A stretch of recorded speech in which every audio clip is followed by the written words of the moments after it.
And I consider that an honor. And the reason that came about is, quite frankly, Miles, you and your mentorship of me. I think it's important for Lao Beijing and the people in China and the new federal state to understand that, my awakening of coming to focus on the Chinese Communist Party and not just China. I had a very bad misconception of the Chinese Communist Party and the brutality of what it had really ruled over the Chinese people.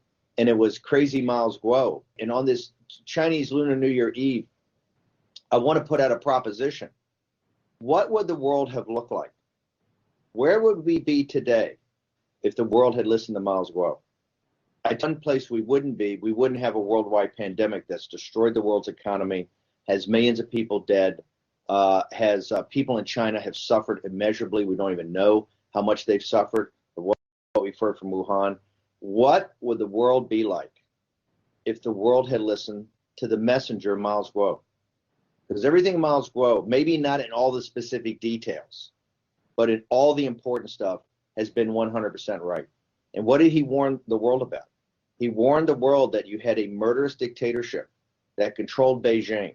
And it was only a handful of families, right? There are only 90 million communists, but there's only a handful of families. And those families basically would look for world domination. And they were going to do that on the backs of Lao Beijing. They were going to do that on a continuation of the slave labor of the Chinese people. But their concept was to corrupt the world's elite, to influence peddle the world's elite, to money launder to the world's elite, and to basically buy off the world's elite. So the world's elite would be their junior partners, right? The world elite would kowtow to them.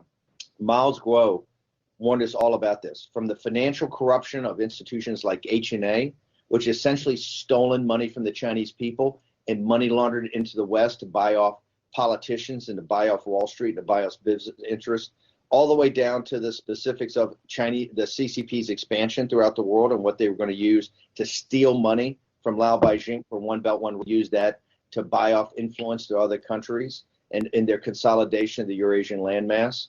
He warned us about the Uyghurs. He warned us what happened to the House Christians, to the Tibetan Buddhists, to the Dalai Lama, on and on and on, up to the first voice in the West, the first voice anywhere to warn us about this virus, Miles Guo, and in G News and GTV, that started talking about it in late December and early January of 2020. And then Luda on the 19th. And Miles Guo, I remember a year ago, pulls me aside and says, there's not going to be any Lunar New Year. I go, brother, younger brother Miles, there's been a Lunar New Year for 10,000 years. Why is there not going to be? He says, no. He says, they've got there's a biological weapon that's out. It's a plague. And that plague is going to destroy so many people in China. It's going to come out of Hubei and Wuhan. And it's going to spread throughout the world. This was, I think, on January. And I remember Miles sat there. I'm going, Miles, what are you talking about? I mean, is this because SARS was contained? He says, no. This is going to change human history. They have now finally let out a biological weapon. And what happened? We started war room pandemic right then. And people, the Chinese people, have to understand something. I was mocked and ridiculed by all the geniuses in New York and Washington, D.C. And people sat there and go, you're crazy. You're listening to that crazy. You're listening to your buddy, your friend, crazy Miles Guo. He's a crazy man. And I go, Miles Guo has been right on everything, right? Everything. From H&A to the death of the H&A chairman to all the corruption coming out of China to their expansion, every move on Hong Kong. I sat there in Hong Kong. He called it everything. I said, he's never been wrong on anything important. Now, he gets a little crazy sometimes, but he's never wrong. And I said, he's not wrong on this. I'm going to bet the farm. If had listened to Miles Guo and evidence-based, where would the world be today? Would the world's economy be destroyed? Would the balance sheets of all the countries of the world be destroyed? You have to remember something.